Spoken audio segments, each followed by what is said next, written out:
നമസ്കാരം.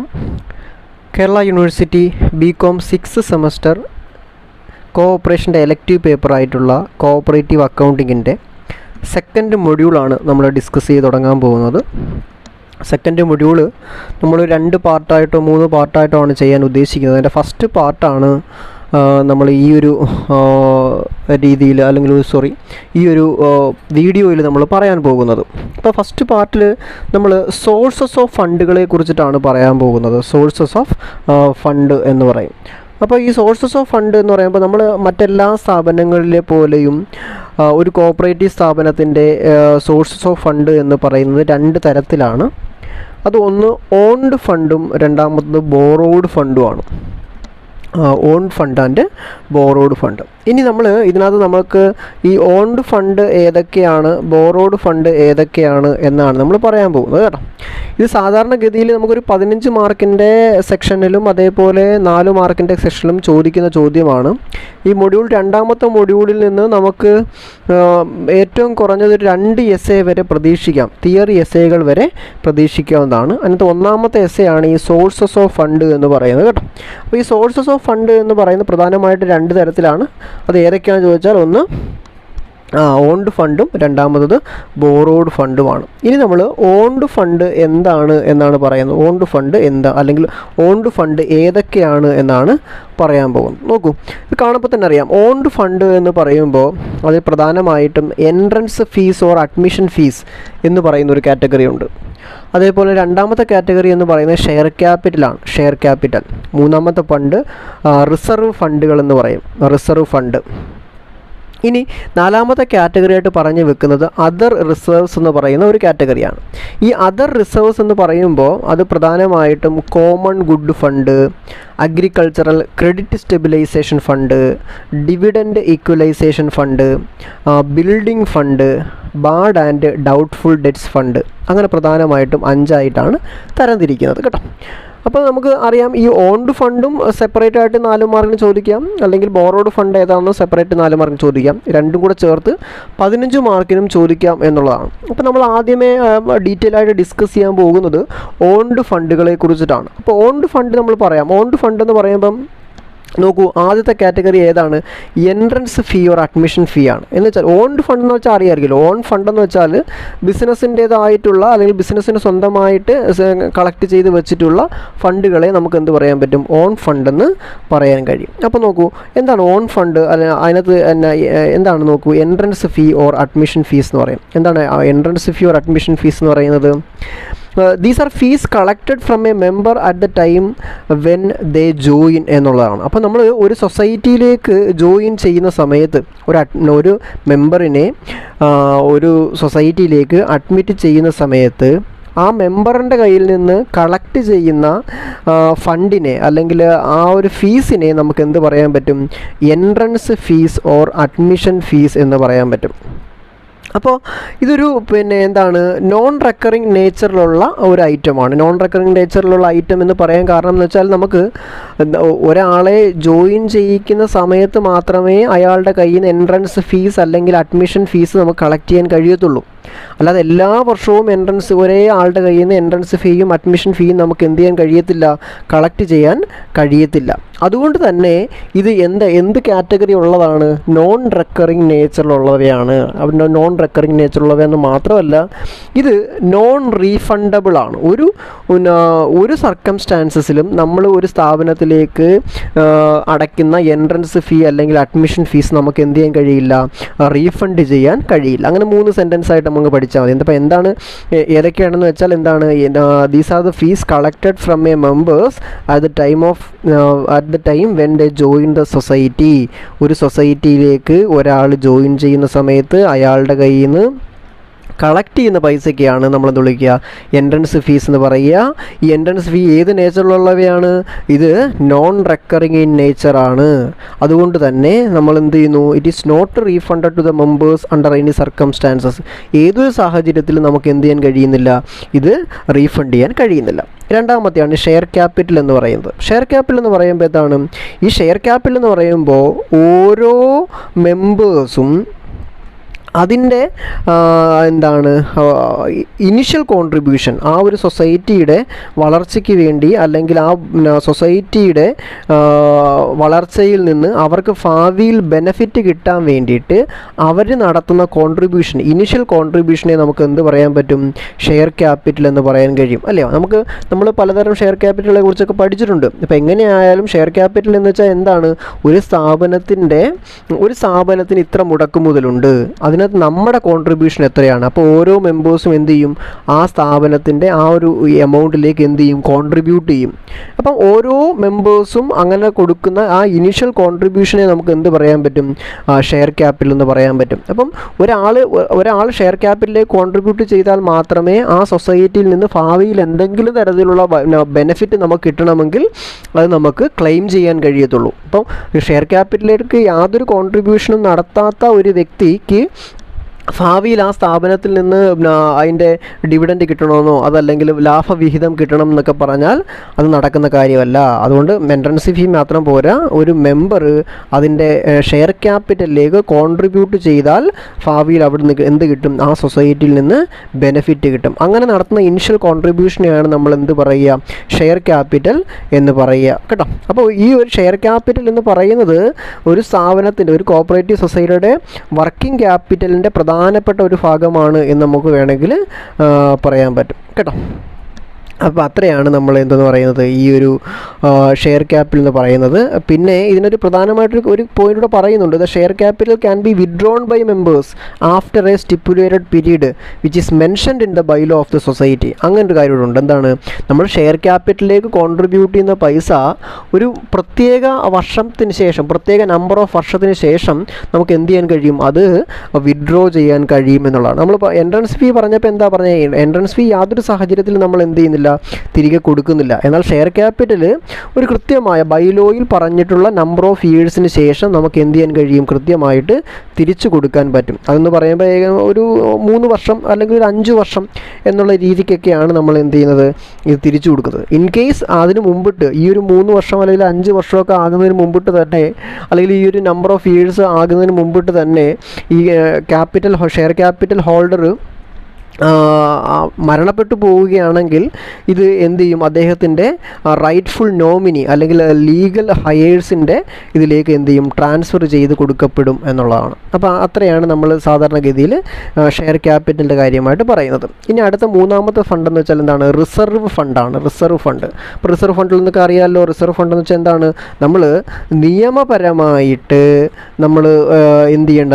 നമ്മുടെ കോപ്പറേറ്റീവ് സൊസൈറ്റിയുടെ നെറ്റ് പ്രോഫിറ്റിൽ നിന്ന് മാറ്റി വെക്കേണ്ടുന്ന എമൗണ്ടുകളെ നമുക്ക് എന്ത് പറയാൻ പറ്റും? റിസർവ് ഫണ്ടുകൾ എന്ന് പറയാൻ കഴിയും.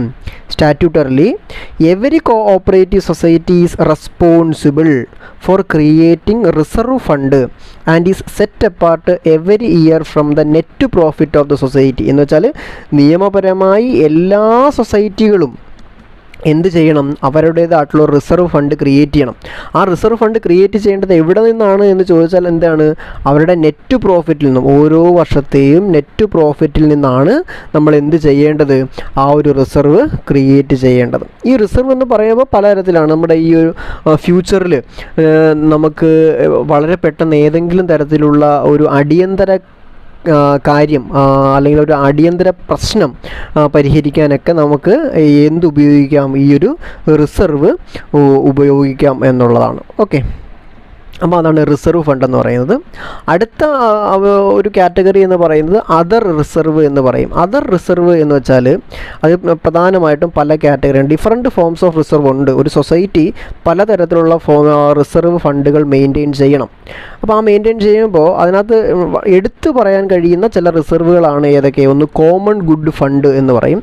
രണ്ടാമത്തത് അഗ്രികൾച്ചറൽ ക്രെഡിറ്റ് സ്റ്റെബിലൈസേഷൻ ഫണ്ട് എന്ന് പറയും. ഈ അഗ്രികൾച്ചറൽ ക്രെഡിറ്റ് സ്റ്റെബിലൈസേഷൻ ഫണ്ടിനെ സ്പെഷ്യൽ ബാഡ് ഡെറ്റ്സ് റിസർവ് എന്ന് പറയാറുണ്ട്. പിന്നെ dividend equalisation fund, building fund, bad and doubtful debts fund. അതിൽ ആദ്യത്തെ പറയുന്നത് ഇതിപ്പം ഇതിൻ്റെ ഒരു പ്രാധാന്യം എന്താണ് എന്ന് ചോദിച്ചാൽ, ഈ പറയുന്ന അതർ റിസർവിനകത്ത് 1 or 2 എങ്കിലും ആ 1 മാർക്ക് 2 മാർക്ക് സെക്ഷനിൽ ചോദിക്കാൻ കഴിയും. What is common good fund എന്ന് 1 മാർക്കിന് വേണേൽ ചോദിക്കാം, അല്ലെങ്കിൽ 2 മാർക്കിന് ചോദിക്കാം. അതേപോലെ തന്നെ ചോദിക്കാൻ പറ്റുന്ന ഒന്നാണ് ഈ അഗ്രികൾച്ചറൽ ക്രെഡിറ്റ് സ്റ്റെബിലൈസേഷൻ ഫണ്ടും ഡിവിഡൻഡ് ഇക്വലൈസേഷൻ ഫണ്ടും എല്ലാം ഇതേപോലെ തന്നെ ചോദിക്കാൻ കഴിയുന്നതാണ്. അപ്പോൾ ആദ്യത്തെയാണ് എന്ന് പറയുന്നത് കോമൺ ഗുഡ് ഫണ്ട് എന്ന് പറയുന്നത്. കോമൺ ഗുഡ് ഫണ്ട് എന്ന് പറയുന്നത് ഒരു കോഓപ്പറേറ്റീവ് സൊസൈറ്റിയുടെ നെറ്റ് പ്രോഫിറ്റിൻ്റെ 10% കൂടാത്ത എമൗണ്ട് മാറ്റി വെച്ചുകൊണ്ട് ക്രിയേറ്റ് ചെയ്യപ്പെടുന്ന ഒരുതരം ഫണ്ടാണ് അല്ലെങ്കിൽ റിസർവാണ് കോമൺ ഗുഡ് ഫണ്ട് എന്ന് പറയുക. അപ്പോൾ ഓർത്തിരിക്കുക, എന്താണ് common good fund? Common good fund എന്ന് വെച്ചാൽ ഒരു കോഓപ്പറേറ്റീവ് സൊസൈറ്റിയുടെ 10% എന്നുവെച്ചാൽ അതേ ആ ഒരു കോഓപ്പറേറ്റീവ് സൊസൈറ്റിയുടെ നെറ്റ് പ്രോഫിറ്റിൻ്റെ 10% കൂടാത്ത എമൗണ്ട്, ആ 10% കൂടാത്ത എമൗണ്ട് മാറ്റി വെച്ചിട്ടാണ് നമ്മൾ കോമൺ ഗുഡ് ഫണ്ട് ഉണ്ടാക്കുന്നത്. The amount so collected can be utilised for charitable purposes defined in section 2 of the charitable endowment act. ഇപ്പോൾ ചാരിറ്റബിൾ എൻഡോവ്മെൻറ്റ് ആക്ടിൻ്റെ സെക്ഷൻ 2-ൽ പറഞ്ഞിട്ടുള്ള പലതരം ചാരിറ്റബിൾ പർപ്പസുകളുണ്ട്. ഈ പർപ്പസുകളിലേക്കാണ് നമ്മളിങ്ങനെ കളക്ട് ചെയ്ത് വെച്ചേക്കുന്ന പൈസ ഉപയോഗിക്കുന്നത് എന്നുള്ളതാണ്. എന്നുവെച്ചാൽ റിലീഫ് ഓഫ് ദ പുവർ, അതേപോലെ എഡ്യൂക്കേഷൻ, മെഡിക്കൽ റിലീഫ്, അങ്ങനെ പലതരം കാര്യങ്ങൾക്ക് വേണ്ടിയിട്ടാണ് നമ്മൾ ഈ കോമൺ ഗുഡ് ഫണ്ട് ഉപയോഗിക്കുന്നത് എന്നുള്ളതാണ് കേട്ടോ. ഇനി രണ്ടാമതാണ് അഗ്രികൾച്ചറൽ ക്രെഡിറ്റ് സ്റ്റെബിലൈസേഷൻ ഫണ്ട്. ഈ അഗ്രികൾച്ചറൽ ക്രെഡിറ്റ് സ്റ്റെബിലൈസേഷൻ ഫണ്ടിനെ സ്പെഷ്യൽ ബാഡ് ഡെറ്റ്സ് റിസർവ് എന്ന് പറയാറുണ്ട് കേട്ടോ. അപ്പോൾ എന്താണ് ഈ അഗ്രികൾച്ചറൽ ക്രെഡിറ്റ് സ്റ്റെബിലൈസേഷൻ ഫണ്ട് എന്ന് ചോദിച്ചാൽ ഇത് പ്രധാനമായിട്ടും ക്രെഡിറ്റ് സൊസൈറ്റീസ് ആണ് മെയിൻറ്റെയിൻ ചെയ്യുന്നത്. അപ്പോൾ ക്രെഡിറ്റ് സൊസൈറ്റീസ് മെയിൻറ്റെയിൻ ചെയ്യുന്ന ഒരുതരം ഫണ്ടാണ് അഗ്രികൾച്ചറൽ ക്രെഡിറ്റ് സ്റ്റെബിലൈസേഷൻ ഫണ്ട് എന്ന് നമുക്ക് വേണമെങ്കിൽ ഫസ്റ്റ് സെൻറ്റൻസിൽ എഴുതാം. ഇനി these credit societies advance loan to small and marginal farmers or agriculturists, but certain loans issued to them could not be recovered and such loans are treated as bad. But these irrecoverable loans are recovered through creation of special bad debts reserve എന്ന് വെച്ചാൽ നമ്മളിപ്പോൾ പറഞ്ഞതാണ്. എന്ന് വെച്ചാൽ ഈ credit societies ചില ചെറുകിട കർഷകർക്ക് അല്ലെങ്കിൽ കൃഷി ചെയ്യുന്ന കൃഷിപ്പണിക്കാർക്ക് ഒക്കെ ലോണുകൾ കൊടുക്കാറുണ്ട്, ചെറിയ ചെറിയ ലോണുകളൊക്കെ കൊടുക്കാറുണ്ട്. അങ്ങനെ ലോണുകൾ കൊടുക്കുമ്പോൾ തന്നെ ഈ പല ലോണുകളും സമയാസമയങ്ങളിൽ കൃത്യസമയങ്ങളിൽ നമുക്ക് റിക്കവർ ചെയ്ത് എടുക്കാൻ കഴിയാത്തൊരവസ്ഥയുണ്ടാവും. അപ്പോൾ അത്തരം റിക്കവർ ചെയ്യാൻ കഴിയാത്ത ലോണുകളെ നമുക്ക് എന്ത് പറയാൻ പറ്റും? ബാഡ് എന്ന് പറയാൻ പറ്റും, ബാഡായിട്ട് ട്രീറ്റ് ചെയ്യാൻ പറ്റും. ബാഡ് ആൻഡ് ഡൗട്ട്ഫുൾ ഡെറ്റ്സ് എന്നൊക്കെ നമ്മൾ പഠിച്ചിട്ടുണ്ടല്ലോ. അപ്പോൾ അങ്ങനെ ബാഡായിട്ട് ട്രീറ്റ് ചെയ്യാൻ കഴിയും. അങ്ങനെ ബാഡായിട്ട് ട്രീറ്റ് ചെയ്യാൻ കഴിയുന്ന അത്തരം ലോണുകളെ നമുക്ക് എങ്ങനെ റിക്കവർ ചെയ്യാൻ കഴിയും? ചില റിസർവുകളിലൂടെ റിസർവ് ക്രിയേറ്റ് ചെയ്യുന്നതിലൂടെ റിക്കവർ ചെയ്യാൻ കഴിയും. ഇത് VL മേത്ത കമ്മിറ്റി എന്ന് പറയുന്നൊരു കമ്മിറ്റി ആണ് ഇത്തരം ഒരു ആശയം മുന്നോട്ട് വെച്ചത്. എന്നുവെച്ചാൽ ഇങ്ങനെ നമുക്ക് പിരിച്ചെടുക്കാൻ കഴിയാത്ത ലോണുകളെ പിരിച്ചെടുക്കാൻ വേണ്ടിയിട്ട് നമ്മൾ എന്തു ചെയ്യണം? ഒരു റിസർവ് ക്രിയേറ്റ് ചെയ്യണം എന്നുള്ളതാണ് കേട്ടോ. അപ്പം ഈ ഒരു റിസർവിലേക്ക് നമ്മുടെ സ്റ്റേറ്റ് ഗവൺമെൻറ് ആഡിക്വേറ്റ് ഫണ്ട് എന്ത് ചെയ്യും? പ്രൊവൈഡ് ചെയ്യും എന്നുള്ളതാണ് കേട്ടോ. ഒരു 50% വരെയൊക്കെയുള്ള ഫണ്ട് നമുക്ക് ഗവൺമെൻറ്റിൽ നിന്നോ അതല്ലെങ്കിൽ കൺസേൺഡ് അതോറിറ്റികളിൽ നിന്നൊക്കെ നമുക്ക് കിട്ടും. അപ്പോൾ അങ്ങനെ ഈ ലോണുകൾ പിരിച്ചെടുക്കാൻ വേണ്ടിയിട്ട് നമ്മൾ ക്രിയേറ്റ് ചെയ്യുന്ന ഒരു റിസർവിനെ നമുക്ക് എന്ത് പറയാൻ പറ്റും? അഗ്രികൾച്ചറൽ ക്രെഡിറ്റ് സ്റ്റെബിലൈസേഷൻ ഫണ്ട് എന്ന് പറയാൻ കഴിയും. ഇനി മൂന്നാമത്താണ് dividend equalisation fund. Dividend equalisation fund എന്ന് വെച്ചാൽ എന്താണ്? ഈ എല്ലാത്തരം സൊസൈറ്റികളും എന്ത് കൊടുക്കാറുണ്ട്? ഡിവിഡൻഡുകൾ കൊടുക്കാറുണ്ട് എന്നുള്ളതാണ് കേട്ടോ. ഷെയർ ക്യാപിറ്റലിലേക്ക് കോൺട്രിബ്യൂട്ട് ചെയ്ത എല്ലാ മെമ്പേഴ്സിനും ഒരു ചെറിയ എമൗണ്ട് ഡിവിഡൻഡായിട്ട് കൊടുക്കാറുണ്ട്. എന്നാൽ എല്ലാ വർഷങ്ങളിലും നമുക്ക് എന്ത് ചെയ്യാൻ കഴിയില്ല? ഒരേപോലെ ഡിവിഡൻഡ് കൊടുക്കാൻ കഴിഞ്ഞു എന്ന് വരില്ല. ഇപ്പോൾ പ്രോഫിറ്റ് ഏൺ ചെയ്യുന്ന വർഷങ്ങളിലാണല്ലോ നമ്മൾ ഡിവിഡൻഡ് ഡിക്ലെയർ ചെയ്യുന്നത്. എന്നാൽ എല്ലാ വർഷങ്ങളിലും നമുക്ക് പ്രോഫിറ്റ് ഏൺ ചെയ്യാൻ കഴിഞ്ഞു എന്ന് വരില്ല. അപ്പോൾ അല്ലെങ്കിൽ എല്ലാ വർഷങ്ങളിലും ഒരേ എമൗണ്ട് തന്നെ നമുക്ക് ഡിവിഡൻഡായിട്ട് കൊടുക്കാൻ കഴിഞ്ഞു എന്ന് വരില്ല. അപ്പോൾ ഈ ഡിവിഡൻഡ് എല്ലാ വർഷങ്ങളിലും ഒരേപോലെ കൊടുക്കാൻ വേണ്ടി ഒരു ഫിക്സഡ് റേറ്റിൽ കൊടുക്കാൻ വേണ്ടിയിട്ട് അല്ലെങ്കിൽ നഷ്ടമൊന്നും സംഭവിക്കാതെ ഫിക്സഡ് റേറ്റിൽ കൊടുക്കാൻ വേണ്ടിയിട്ട് നമ്മൾ ക്രിയേറ്റ് ചെയ്യുന്ന ഒരു ഫണ്ടിനെയാണ് നമ്മളെന്ത് വിളിക്കുക? ഡിവിഡൻഡ് ഈക്വലൈസേഷൻ ഫണ്ട് എന്ന് പറയുക. അതും ഇമ്പോർട്ടൻ്റ് ആണ്, 1 മാർക്കിന് 2 മാർക്കിന് ചോദിക്കാൻ പറ്റിയതാണ്. ഇനി അടുത്ത നാലാമത്തെയാണ് ബിൽഡിംഗ് റിസർവ് എന്ന് പറയുന്നത്. ബിൽഡിംഗ് റിസർവ് അപ്പം പിന്നെ ബിൽഡിംഗ് റിസർവ് എന്താണെന്ന് വെച്ചാൽ ഇപ്പം എല്ലാ കോഓപ്പറേറ്റീവ് സൊസൈറ്റികളിലും സ്വന്തം ബിൽഡിങ്ങിലായിരിക്കില്ല പ്രവർത്തിക്കുന്നത്, ചിലരെങ്കിലും വാടക കെട്ടിടത്തിലൊക്കെ ആയിരിക്കും. എന്നാൽ ഇവർക്ക് ഭാവിയിൽ ഒരു ബിൽഡിംഗ് സ്വന്തമായി വേണം എന്ന് അവർക്ക് തോന്നുകയാണെങ്കിൽ, അല്ലെങ്കിൽ അവർക്ക് അതിന് വേണ്ടിയിട്ടൊരു ആഗ്രഹമുണ്ട് എങ്കിൽ അവരുടെ നെറ്റ് പ്രോഫിറ്റിൽ നിന്ന് കുറച്ച് എമൗണ്ട് എല്ലാ വർഷവും അവരുടെ ബിൽഡിംഗ് ഫണ്ടിലേക്ക് മാറ്റിവെക്കാം. ഇങ്ങനെ ആ റിസർവിലേക്ക് ഇങ്ങനെ മാറ്റിവെച്ച് അത് അങ്ങനെ മാറ്റി വെക്കണമെങ്കിൽ കോഓപ്പറേറ്റീവ് സൊസൈറ്റികളുടെ രജിസ്ട്രാർ ഓഫ് കോഓപ്പറേറ്റീവ് സൊസൈറ്റിയുടെ പെർമിഷൻ ഉണ്ടാവണം. അങ്ങനെ പെർമിഷനോട് കൂടി നമുക്ക് കുറച്ച് പൈസ നമുക്ക് എങ്ങോട്ടേക്ക് മാറ്റി വെക്കാം, ബിൽഡിംഗ് ഫണ്ടിലേക്ക് മാറ്റി വെക്കുകയും അവസാനം ഒരു കൺസിഡറബിൾ എമൗണ്ട് ആവുന്ന സമയത്ത് നമുക്ക് എന്ത് ചെയ്യാം, അതിലെടുത്തിട്ട് ഒരു ബിൽഡിംഗ് കൺസ്ട്രക്ട് ചെയ്യാൻ കഴിയും. അപ്പോൾ അതിനെയാണ് നമ്മൾ ബിൽഡിംഗ് ഫണ്ട് എന്ന് പറയുക. അപ്പോൾ ലാസ്റ്റ് പോയിൻ്റാണ് bad and doubtful debt reserve എന്ന് പറയുന്നത്. നമ്മളിപ്പോൾ നേരത്തെ പറഞ്ഞ ഈ ഒരു അഗ്രികൾച്ചറൽ ക്രെഡിറ്റ് സ്റ്റെബിലൈസേഷൻ ഫണ്ട് പോലെയാണ് ഈ ബാഡ് ആൻഡ് ഡൗട്ട്ഫുൾ ഡെറ്റ്സ് എന്ന് പറയുന്നത്. അപ്പോൾ bad debts arise in those societies engaged in providing agricultural credit to members. എന്ന് വെച്ചാൽ മെമ്പേഴ്സിന് അഗ്രികൾച്ചറൽ ക്രെഡിറ്റ് കൊടുക്കുന്ന സ്ഥാപനങ്ങളിലാണ് ബാഡ് ഡെറ്റ്സ് സാധാരണഗതിയിൽ ഉണ്ടാകുന്നത്. For the purpose of covering such bad debts and also safeguard the financial interest of the society, they usually create bad and doubtful debts reserve. അപ്പോൾ ഈ ഒരു നമ്മൾ കൊടുക്കുന്ന ലോണിനെ ഒന്ന് സേഫ്ഗാർഡ്, ഒരു സെക്യൂരിറ്റിക്ക് വേണ്ടിയിട്ടും അതേപോലെ സൊസൈറ്റിയുടെ ഫൈനാൻഷ്യൽ ഇൻട്രസ്റ്റ് കൃത്യമായി തന്നെ സേഫ്ഗാർഡ് ചെയ്യാൻ വേണ്ടിയിട്ടും അത്തരം സൊസൈറ്റികൾ ക്രിയേറ്റ് ചെയ്യുന്ന ഒരു റിസർവാണ് bad and doubtful debts reserve എന്ന് പറയുന്നത്. അപ്പം ബാഡ് ആൻഡ് ഡൗട്ട്ഫുൾ ഡെറ്റ്സ് നമുക്ക് തോന്നുന്നത് പോലെ ക്രിയേറ്റ് ചെയ്യാൻ കഴിയില്ല. അത് ബൈലോയിൽ കൃത്യമായിട്ട് അങ്ങനെ ഒരു കാര്യത്തെക്കുറിച്ച് പറഞ്ഞിട്ടുണ്ടെങ്കിൽ മാത്രമേ നമുക്ക് എന്ത് ചെയ്യാൻ കഴിയത്തുള്ളൂ, ഈ bad and doubtful debts create ചെയ്യാൻ കഴിയത്തുള്ളൂ എന്നുള്ളതാണ് കേട്ടോ. അപ്പോൾ അത്രയാണ് പ്രധാനമായിട്ട് നമുക്ക് പറയാൻ കഴിയുന്നത് ഓൺ ഫണ്ട് എന്ന് പറയുന്നത്. അപ്പോൾ ഓൺ ഫണ്ട് പ്രധാനമായിട്ട് entrance fee or admission fees, share capital, reserve fund, other റിസർവിനകത്ത് പ്രധാനമായിട്ട് 5 ആണെന്നാണ് നമ്മൾ പറയുന്നത്. Common good fund, agricultural credit stabilisation fund, dividend equalisation fund, building fund, bad and doubtful debts reserve എന്ന് പറയുന്നത്. അപ്പോൾ നമ്മൾ പ്രത്യേകം ശ്രദ്ധിക്കുക, ഇത് 4 മാർക്കിനും ചോദിക്കാം, 15 മാർക്കിനും ചോദിക്കാം എന്നുള്ളതാണ് കേട്ടോ. അടുത്തതായിട്ട് നമ്മൾ പറയാൻ പോകുന്നത് അവിടുത്തെ എന്താണ് ഓൺ ഫണ്ട് കഴിഞ്ഞാൽ ബോറോഡ് ഫണ്ടാണ്. അപ്പോൾ ഈ ബോറോഡ് ഫണ്ട് നമുക്ക് സാധാരണ പറയുന്നത് പോലെ തന്നെയാണ്. ഒരു ബോറോഡ് ഫണ്ട് എന്ന് വെച്ചാൽ പ്രധാനമായിട്ട് 2 ഫണ്ടുകളാണുള്ളത്. ഒന്ന് ഡെപ്പോസിറ്റ്സ്, രണ്ടാമത് ബോറോയിങ്സ് ആൻഡ് ലോൺസ് ആണ്. ഡെപ്പോസിറ്റ്സും ബോറോയിങ്സ് ആൻഡ് ലോൺസ് എന്ന് വെച്ചാൽ നമുക്ക് സൊസൈറ്റിയിൽ നിന്ന് വെളിയിൽ നിന്ന് എങ്ങനെയൊക്കെ ഫണ്ട് കിട്ടും എന്നുള്ളതാണ് നമ്മൾ പറയുന്നത്. അപ്പോൾ നമ്മൾ സാധാരണ പറയുന്നത് പ്രധാനമായിട്ടും ഉള്ള ബോറോഡ് ഫണ്ട് എന്ന് പറയുന്നത് ഡെപ്പോസിറ്റ്സ് ആണ്. അപ്പോൾ ഡെപ്പോസിറ്റ്സ് അറിയാമല്ലോ, ഡെപ്പോസിറ്റ് എന്ന് വെച്ചാൽ നമ്മൾ ഒരു കോഓപ്പറേറ്റീവ് സൊസൈറ്റി ആകുമ്പോൾ ആ കോഓപ്പറേറ്റീവ് സൊസൈറ്റി നമ്മൾ അറിയാമല്ലോ, നമ്മൾ കഴിഞ്ഞ വർഷം പഠിച്ചിട്ടുണ്ട്. ഈ കോഓപ്പറേറ്റീവ് സൊസൈറ്റി വർക്ക് ചെയ്യുന്ന പ്രധാനപ്പെട്ട ഒബ്ജക്റ്റീവ് എന്ന് പറയുന്നത് promotion of thrift and saving habits എന്നാണ്. എന്ന് വെച്ചാൽ നമ്മൾ ഓരോ എവിടെയാണോ ആ കോഓപ്പറേറ്റീവ് സൊസൈറ്റി വർക്ക് ചെയ്യുന്നത്, ആ കോഓപ്പറേറ്റീവ് സൊസൈറ്റി വർക്ക് ചെയ്യുന്ന ഏരിയയിലെ ആളുകളുടെ സേവിങ് ഹാബിറ്റ് വർദ്ധിപ്പിക്കുക അല്ലെങ്കിൽ അതിനെ പ്രൊമോട്ട് ചെയ്യുക എന്നുള്ളതാണ് ഒരു പ്രധാനപ്പെട്ട ലക്ഷ്യമായിട്ട് നമ്മൾ പറയുന്നത്. അപ്പോൾ അതുകൊണ്ട് തന്നെ എന്ത് ചെയ്യുന്നു, നമ്മൾ ഈ ആ സ്ഥലത്ത് താമസിക്കുന്ന ആളുകളുടെ മിച്ചം വരുന്ന എമൗണ്ട് ഡെപ്പോസിറ്റായിട്ട് സ്വീകരിക്കുന്നുണ്ട്.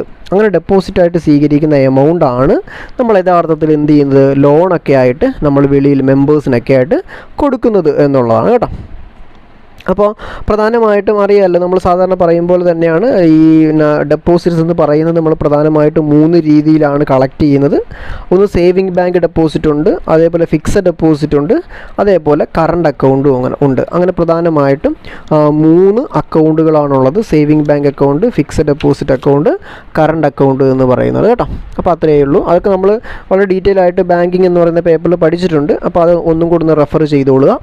ഇനി അടുത്ത ഒരു ഏരിയയാണ് ബോറോയിങ്സ് ഓർ ലോൺസ് എന്ന് പറയും. ബോറോയിങ്സ് അല്ലെങ്കിൽ ലോൺസ്. ബോറോയിങ്സ് എന്ന് പറയുമ്പോൾ നമുക്ക് എന്ത് ചെയ്യാൻ കഴിയും, നമ്മൾ വെളിയിൽ നിന്ന് ബോറോ ചെയ്യും. നമ്മുടെ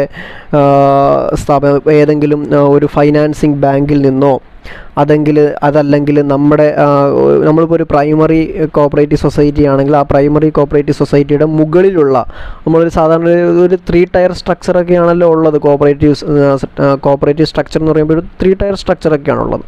അപ്പോൾ പ്രൈമറി ആണെങ്കിൽ അതിൻ്റെ തൊട്ട് മുകളിലോ അതിൻ്റെ മുകളിലോ ഉള്ള സ്ഥാപനങ്ങളിൽ നിന്നൊക്കെ ചെറിയ ലോൺ എടുക്കുക, അങ്ങനെയൊക്കെയാണ് നമ്മൾ എന്ത് ചെയ്യുന്നത്, ഈ ലോൺ എടുക്കുമ്പോൾ പക്ഷേ അല്ലെങ്കിൽ ബോറോയിങ്സ് എടുക്കുമ്പോൾ പക്ഷേ നമ്മുടെ മാക്സിമം ബോറോയിങ് കപ്പാസിറ്റിയൊക്കെ നോക്കിയിട്ടാണ് നമ്മൾ എന്ത് ചെയ്യുന്നത്, നമുക്ക് ലോൺ തരുന്നത് എന്നുള്ളതാണ് കേട്ടോ. അതേപോലെ തന്നെ നമുക്ക് ഡിബഞ്ചറൊക്കെ ഇഷ്യൂ ചെയ്യാം. ഡിബഞ്ചർ ഇഷ്യൂ ചെയ്യുന്ന സമയത്ത് നമുക്ക് അപ്പോൾ പിന്നെ ഡിബഞ്ചറാണ് ഇഷ്യൂ ചെയ്യുന്നതെങ്കിൽ നമ്മൾ എന്ത് എടുക്കേണ്ടി വരും, ഇൻട്രസ്റ്റ് കൊടുക്കേണ്ടി വരും, അങ്ങനെയൊക്കെയുണ്ട്. അപ്പോൾ പ്രധാനമായിട്ടും രണ്ടാണ് ബോറോഡ് ഫണ്ട് എന്ന് പറയുന്നത്. പ്രധാനമായിട്ട് 2 തരത്തിലാണ്. ഒന്ന് ഡെപ്പോസിറ്റ്സ് ആണ്, രണ്ടാമത്തെ ബോറോയിങ്സ് അല്ലെങ്കിൽ ലോൺസ് ആണ്. അപ്പോൾ നിങ്ങളിത് എഴുതുമ്പോൾ കുറച്ചും കൂടെയൊക്കെ ഒന്ന് ഡീറ്റെയിൽ ചെയ്ത് എഴുതാൻ പറ്റുമോ എന്ന് നോക്കണം. ഡെപ്പോസിറ്റ്സ് എന്ന് പറയുമ്പോൾ അറിയാമല്ലോ, ഡെപ്പോസിറ്റ്സ് എന്ന് പറയുമ്പോൾ നമ്മൾ ഇപ്പം കോഓപ്പറേറ്റീവ് സൊസൈറ്റി വർക്ക് ചെയ്യുന്നതിൻ്റെ പ്രധാനപ്പെട്ട ലക്ഷ്യമെന്ന് പറയുന്നത് എന്താണ്, അവർക്ക് അവിടുത്തെ ലോക്കൽ പീപ്പിൾസിൻ്റെ സേവിങ് ഹാബിറ്റ് വർദ്ധിപ്പിക്കുക എന്നുള്ളതാണ്. അതിന് വേണ്ടിയിട്ട് നമ്മൾ ലോക്കലി ഉള്ള മെമ്പേഴ്സിൻ്റെയും നോൺ മെമ്പേഴ്സിൻ്റെ കയ്യിൽ നിന്നൊക്കെ മാക്സിമം ഡെപ്പോസിറ്റ്സ് ചാനലൈസ് ചെയ്ത് നമ്മുടെ ബാങ്കിലേക്ക് കൊണ്ടുവരും. അവർക്ക് ആവശ്യത്തിന് വേണ്ടുന്ന ഇൻട്രസ്റ്റ് റേറ്റൊക്കെ കൊടുക്കും. അതേപോലെ തന്നെ ഈ ഡെപ്പോസിറ്റ് കിട്ടുന്ന എമൗണ്ടാണ് നമ്മൾ കൂടുതലായിട്ടും ലോണായിട്ട് പ്രൊവൈഡ് ചെയ്യുക. അടുത്തത് നമ്മുടെ പ്രധാനപ്പെട്ട ഒരു ബോറോഡ് ഫണ്ട് എന്ന് പറയുന്നത് ബോറോയിങ്സ് അല്ലെങ്കിൽ ലോൺസ് ആണ്. ബോറോയിങ്സ് അല്ലെങ്കിൽ ലോൺസ് എന്ന് പറയുമ്പം നമുക്ക് എന്ത് ചെയ്യാൻ പറ്റും, നമുക്ക് നമ്മുടെ ഫൈനാൻസിങ് ബാങ്കിൽ നിന്നോ അതല്ലെങ്കിൽ നമുക്ക് മുകളിലുള്ള ബാങ്കുകളിൽ നിന്നോ നമുക്ക് എന്ത് ചെയ്യാൻ കഴിയും, നമുക്കത് ലോണുകളായിട്ട് സ്വീകരിക്കാൻ കഴിയും. അതല്ലെങ്കിൽ നമുക്ക് എന്ത് ചെയ്യാൻ പറ്റും, ഡിബഞ്ചറുകൾ ഇഷ്യൂ ചെയ്യാൻ കഴിയും. ഡിബഞ്ചർ ഇഷ്യൂ ചെയ്യുമ്പോൾ നമ്മൾ എന്ത് ചെയ്യണം, നമ്മൾ കൃത്യമായിട്ട്. ഇനി നമുക്ക് അടുത്തായിട്ട് പറയാനുള്ളത് സ്റ്റേറ്റ് എയ്ഡ് ടു കോഓപ്പറേറ്റീവ് സൊസൈറ്റീസാണ്. ഇത് വളരെ പ്രധാനപ്പെട്ട ഒരു ഏരിയയാണ്. നമ്മൾ ആ ഒരു ഫണ്ട്, സോഴ്സസ് ഓഫ് ഫണ്ട് പോലെ തന്നെ 15 മാർക്കിന് ചോദിക്കാൻ സാധ്യതയുള്ള ഒരു ഏരിയയാണ് state aid to cooperative societies എന്ന് പറയുന്നത്. ഈ സ്റ്റേറ്റ് എയ്ഡ് ടു കോഓപ്പറേറ്റീവ് സൊസൈറ്റിയുമായിട്ട് ബന്ധപ്പെട്ട് തന്നെയാണ് നമ്മൾ അതർ ഫോംസ് ഓഫ് സ്റ്റേറ്റ് എയ്ഡും പറയാറുണ്ട്. അതേപോലെ തന്നെ financial assistance provide to societies by the government, അങ്ങനെ ഒരു 3 ഏരിയ പറഞ്ഞു വെക്കുന്നുണ്ട്. ഇതെല്ലാം കൂടെ ചേർത്തിട്ടാണ് നമ്മൾ സ്റ്റേറ്റ് എയ്ഡ് ടു കോഓപ്പറേറ്റീവ്സ് പറയുന്നത്. അപ്പോൾ ഈ state aid to cooperative societies എന്ന് പറയുന്നത് ഒരു ഇന്ത്യയിലെ കോഓപ്പറേറ്റീവ് മൂവ്മെൻ്റ് ഒരു പ്രധാനപ്പെട്ട ഫീച്ചറാണ്. അപ്പോൾ state aid to cooperatives has been an important feature of cooperative movement in India. അപ്പോൾ അത് എങ്ങനെയൊക്കെ ആകാം എന്ന് ചോദിച്ചാൽ സ്റ്റേറ്റ് പാർട്ട്ണർഷിപ്പ് ആകാം, അതല്ലെങ്കിൽ state participation in the share capital ആവാം. അങ്ങനെ അത്തരം കാര്യങ്ങളൊക്കെയാണ് പ്രധാനപ്പെട്ട കാര്യങ്ങളായിട്ട് വരുന്നത്. അപ്പോൾ നമ്മൾ state aid to cooperative societies എന്ന് പറയുമ്പോൾ ഒന്നാമത്തത് direct partnership of government in securities ഉണ്ട്, indirect partnership of government in securities ഉണ്ട്, principal state partnership fund important ആണ്, 2 മാർക്കിന് 1 മാർക്കിന് ചോദിക്കാം.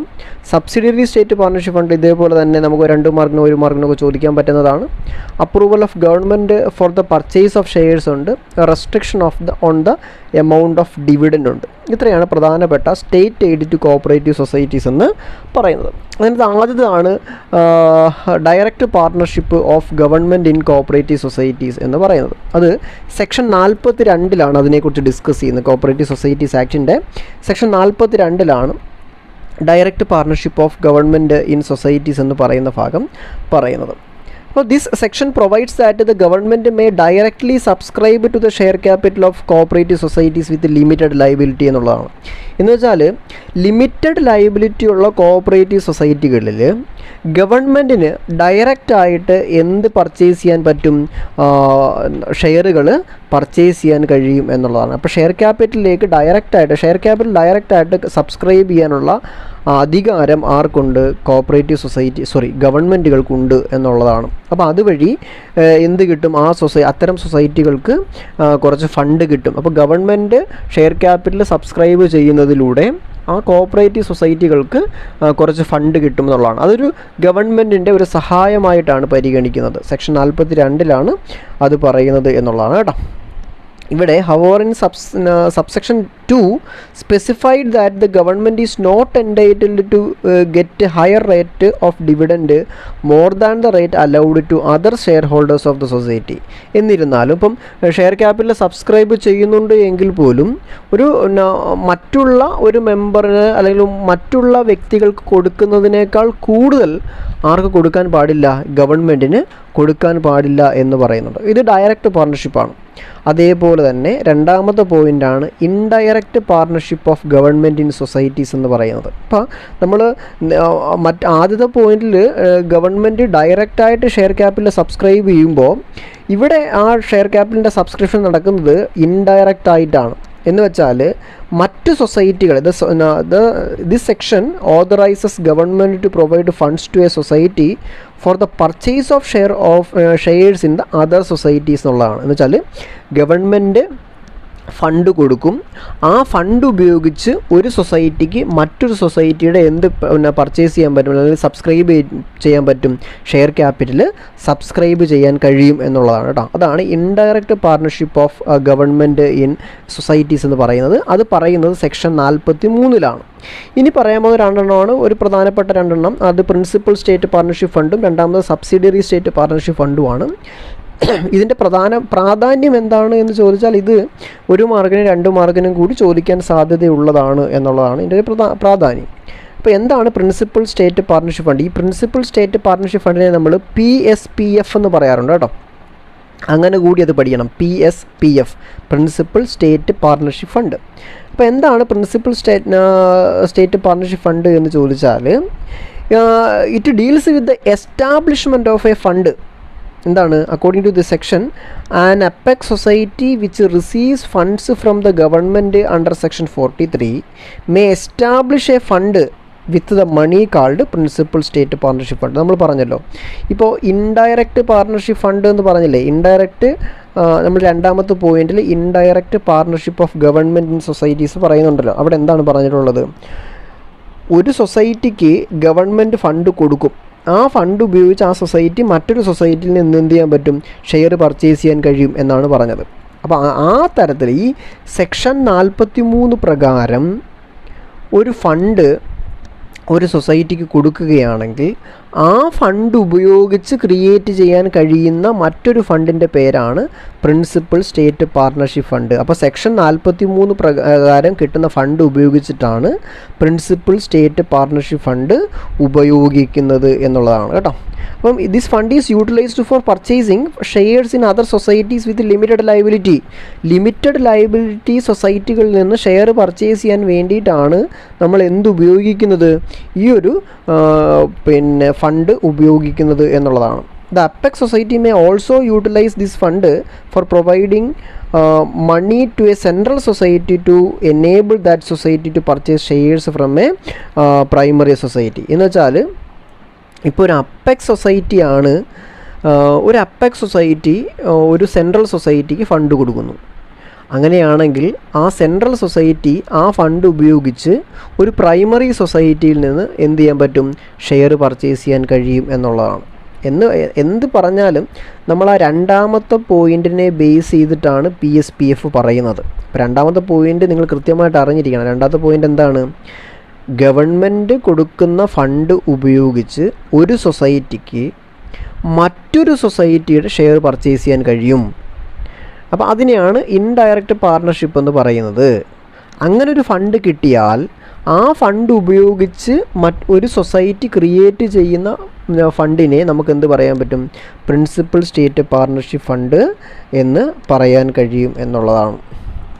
അതേപോലെ ഈ ഫണ്ട് ഉപയോഗിച്ചിട്ട് നമുക്ക് ഷെയർ റീഫണ്ടുകളൊക്കെ കൊടുക്കാൻ കഴിയും. ഷെയർ റീഫണ്ടിന് വേണ്ടിയിട്ടൊക്കെ നമുക്ക് ഏത് ഫണ്ട് ഉപയോഗിക്കാം, ഈ പ്രിൻസിപ്പൽ സ്റ്റേറ്റ് പാർട്ണർഷിപ്പ് ഫണ്ട് ഉപയോഗിക്കാം എന്നുള്ളതാണ്. ഇനി നാലാമത്തത് സബ്സിഡിയറി സ്റ്റേറ്റ് പാർട്ണർഷിപ്പ് ഫണ്ടാണ്. അതും ഇതുപോലെ തന്നെയാണ്. സബ്സിഡിയറി സ്റ്റേറ്റ് പാർട്ണർഷിപ്പ് ഫണ്ട് എന്ന് വെച്ചാൽ എന്താണ്? A central society which is provided with money by an apex society from the principal state partnership fund shall with such money establish a fund എന്നുവെച്ചാൽ ഇത്രയേ ഉള്ളൂ. ഇപ്പം പറയുന്നതെന്ന് വെച്ചാൽ നമ്മളിപ്പം സെക്ഷൻ 43 പ്രകാരമാണ് section 44 principal state partnership fund create ചെയ്യുന്നത്. അതേപോലെ തന്നെ നമ്മൾ അതിൻ്റെ രണ്ടാമത്തെ ഒരു ഇതായിട്ട് പറഞ്ഞിട്ടുണ്ടായിരുന്നു. ഇപ്പോൾ ഒരു അപ്പെക്സ് സൊസൈറ്റി ഒരു സെൻട്രൽ സൊസൈറ്റിക്ക് ഫണ്ട് കൊടുത്താൽ ആ സെൻട്രൽ സൊസൈറ്റി ആ ഫണ്ട് ഉപയോഗിച്ച് ഒരു പ്രൈമറി സൊസൈറ്റിയിൽ നിന്ന് ഷെയർ പർച്ചേസ് ചെയ്യാം എന്നുള്ളതാണ്. അപ്പം ഇനി സബ്സിഡിയറി സ്റ്റേറ്റ് പാർട്ണർഷിപ്പ് ഫണ്ട് പറയുന്നത് എന്താണെന്ന് വെച്ചാൽ, ഈ സെൻട്രൽ സൊസൈറ്റിക്ക് ഇങ്ങനെ ഒരു ഫണ്ട് കിട്ടിയാൽ ആ സെൻട്രൽ സൊസൈറ്റി ക്രിയേറ്റ് ചെയ്യുന്ന ആ ഒരു ഫണ്ടിനെ നമുക്ക് എന്ത് പറയാൻ പറ്റും? സബ്സിഡിയറി സ്റ്റേറ്റ് പാർട്ണർഷിപ്പ് ഫണ്ട് എന്ന് പറയാൻ കഴിയും. അപ്പം ഇതുപയോഗിച്ച് നമുക്ക് പ്രൈമറി കോഓപ്പറേറ്റീവ് സൊസൈറ്റികളിൽ നിന്ന് ഷെയർ പർച്ചേസ് ചെയ്യാൻ കഴിയും. അതേപോലെ തന്നെ ഷെയറിൻ്റെ റീഫണ്ട് കൊടുക്കാനും ഒക്കെ കഴിയും എന്നുള്ളതാണ്. അതാണ് സബ്സിഡിയറി സ്റ്റേറ്റ് പാർട്ണർഷിപ്പ് ഫണ്ട്. ഇതിനെ നമ്മൾ SSPF എന്നും പറയാറുണ്ട്. അടുത്ത പോയിന്റ് എന്ന് വെച്ചാൽ നമ്മൾ പറയുന്നത് approval of government for purchase of shares ആണ്. അത് സെക്ഷൻ 46 അതിനകത്ത് പറയുന്നത് എന്താണെന്ന് വെച്ചാൽ, no shares in a society shall be purchased from the money in the principal state partnership fund or subsidiary state partnership fund except with the previous approval or prior approval in writing from the government. എന്ന് വെച്ചാൽ ഗവൺമെൻറ്റിൽ നിന്ന് മുൻകൂട്ടിയുള്ള അനുമതി കിട്ടാതെ ഈ principal state partnership ഫണ്ടിൽ നിന്നോ subsidiary state partnership ഫണ്ടിൽ നിന്നോ ഉള്ള എമൗണ്ട് അല്ലെങ്കിൽ ഫണ്ട് എടുത്ത് നമുക്ക് ഷെയർ പർച്ചേസ് ചെയ്യാൻ കഴിയില്ല എന്നുള്ളതാണ്. അപ്പോൾ അത്ര മാത്രമേ ഉള്ളൂ. എന്താണ്, നമ്മൾ PSPFൽ നിന്നോ SSPFൽ നിന്നോ ഫണ്ട് എടുത്തിട്ട് നമ്മൾ വേറൊരു സൊസൈറ്റിയിൽ നിന്ന് ഷെയർ പർച്ചേസ് ചെയ്യണമെങ്കിൽ ഗവൺമെൻറ്റിൽ നിന്ന് മുൻകൂട്ടിയുള്ള അനുമതി വാങ്ങണം എന്നാണ് പറയുന്നത് കേട്ടോ. അടുത്ത പോയിന്റ് എന്ന് പറയുന്നത് restriction on the amount of dividend ആണ്. ഡിവിഡൻറ്റുമായിട്ട് ബന്ധപ്പെട്ട റെസ്ട്രിക്ഷൻ എന്താണ് എന്നുള്ളതാണ്. എന്താണ് ഡിവിഡൻറ്റുമായിട്ടുള്ള ബന്ധപ്പെട്ട restriction? Apex society or central society which has purchased shares in the other society with the money of PSPF or SSPF is entitled to get the same rate of dividend as may be paid to other members. എന്ന് വെച്ചാൽ ഇപ്പം principal state partnership ഫണ്ടിൽ നിന്നായാലും subsidiary state partnership ഫണ്ടിൽ നിന്നായാലും നമ്മൾ ആ fund എടുത്തിട്ട് നമ്മൾ ഒരു സെൻട്രൽ സൊസൈറ്റിയിൽ നിന്ന് ഷെയർ പർച്ചേസ് ചെയ്ത് കഴിഞ്ഞാൽ മറ്റേതൊരു മെമ്പേഴ്സിനും കിട്ടുന്നത് പോലെയുള്ള ഡിവിഡൻഡ് മാത്രമേ നമുക്കും കിട്ടാൻ ബാധ്യതയുള്ളൂ. അതിൽ കൂടുതൽ കിട്ടാൻ നമുക്ക് ഒരു റൈറ്റും ഇല്ല എന്നാണ് പറയുന്നത് കേട്ടോ. അപ്പോൾ ഇതെല്ലാം നമ്മൾ താഴെ പറയുന്ന പോയിന്റുകളെല്ലാം ഈ PSPFും SSPFുമായിട്ട് ബന്ധപ്പെടുത്തിയാണ് പറയുന്നത് കേട്ടോ. ഇനി അടുത്ത ഒരു നമുക്ക് പഠിക്കാനുള്ളതെന്ന് വെച്ചാൽ എന്താണ്, other forms of state aid to cooperative societies ആണ്. സെക്ഷൻ 53 പ്രകാരം നമ്മൾ അതർ ഫോമുകളായിട്ടുള്ള സ്റ്റേറ്റ് എയ്ഡുകൾ ഏതൊക്കെയാണ്? ഒന്ന് ഇത്രയേ ഉള്ളൂ, to give loans and advances. നമ്മൾ ലോൺസ് ആൻഡ് അഡ്വാൻസ് ഗവൺമെൻറ്റിൽ നിന്ന് കിട്ടാറുണ്ട്. പിന്നെ guarantee the repayment of principal and payment of interest on debentures issued by the society. Society issue ചെയ്യുന്ന ഡിബഞ്ചറുകളുടെ പ്രിൻസിപ്പൽ എമൗണ്ടും അതേപോലെ ഇൻട്രസ്റ്റിൻ്റെയും റീപേയ്മെൻറ്റിന് ആര് ഗ്യാരണ്ടി തരും? ഗവൺമെൻറ് ഗ്യാരണ്ടി നിൽക്കും. Guarantee the repayment of share ക്യാപിറ്റലിൻ്റെ റീപേയ്മെൻറ്റിന് ഗ്യാരണ്ടി നിൽക്കും government. Guarantee the repayment of principal and payment of interest on loans and advances. നമ്മൾ ലോൺസും അഡ്വാൻസസൊക്കെ നമ്മൾ വാങ്ങിയിട്ടുണ്ടെങ്കിൽ അതിൻ്റെ തിരിച്ചടവും അതേപോലെ തന്നെ എൻ്റെ പ്രിൻസിപ്പൽ എമൗണ്ടിൻ്റെ തിരിച്ചടവും ഒക്കെ ഗവൺമെൻറ്റിൻ്റെ ഗ്യാരണ്ടിയിലായിരിക്കും പോകുന്നത്. Guarantee the repayment of deposits received by and the payment of interest of such deposits. എന്ന് വെച്ചാൽ നമുക്ക് ഡെപ്പോസിറ്റ് കിട്ടുമ്പോൾ ആ ഡെപ്പോസിറ്റ് തിരികെ കൊടുക്കുന്നതും ആ ഡെപ്പോസിറ്റിന്മേലുള്ള ഇൻട്രസ്റ്റ് തിരികെ കൊടുക്കുന്നതുമെല്ലാം ഗവൺമെൻറ് ഗ്യാരണ്ടിയിലായിരിക്കും. പിന്നെ give financial assistance in any other form including subsidies to any society. ഏതൊരു സൊസൈറ്റിക്കും സബ്സിഡി അടക്കമുള്ള ഏതൊരു ഫൈനാൻഷ്യൽ അസിസ്റ്റൻസും കൊടുക്കുന്നത് ആര് തന്നെയായിരിക്കും? ഗവൺമെൻറ്റിൻ്റെ ഒരു അണ്ടർടേക്കിങ്ങിലായിരിക്കും എന്നുള്ളതാണ്. അത്രയാണ് പറയുന്നത്. അത് നമുക്ക് ഇതിൻ്റെ സ്റ്റേറ്റ് എയ്ഡിൻ്റെ കൂട്ടത്തിൽ തന്നെ അടുത്തൊരു ഹെഡിങ് ആയിട്ട് എഴുതാൻ പറ്റുന്നതാണ്. അതേപോലെ എഴുതാൻ പറ്റുന്ന മറ്റൊരു സംഗതിയാണ് financial assistance provided to societies by the government കൊടുക്കുന്ന ഫൈനാൻഷ്യൽ അസിസ്റ്റൻസുകൾ ഏതൊക്കെയാണ് എന്നുള്ളതാണ്. ഒന്നാമത്തെ share capital contribution for strengthening the share capital base. ഒരു കോഓപ്പറേറ്റീവ് സൊസൈറ്റിയുടെ ഒരു ഷെയർ ക്യാപിറ്റൽ ബേസ് ഒന്ന് ശക്തിപ്പെടുത്താൻ വേണ്ടിയിട്ട് ഷെയർ ക്യാപിറ്റലിലേക്ക് കോൺട്രിബ്യൂട്ട് ചെയ്യും.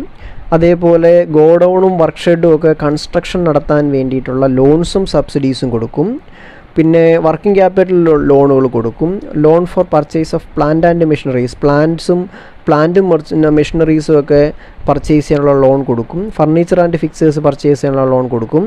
അതേപോലെ നമ്മുടെ ഗോഡൗൺസ് റിപ്പയർ ചെയ്യാൻ വേണ്ടിയിട്ടുള്ള ലോൺസും സബ്സിഡീസും ഒക്കെ കൊടുക്കാറുണ്ട്.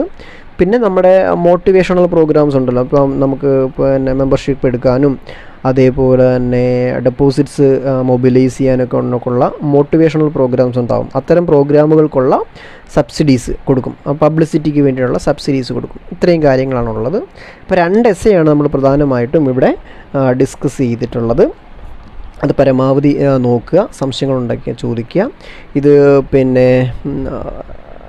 ഉപകാരപ്പെടും എന്നുള്ളവർക്കൊക്കെ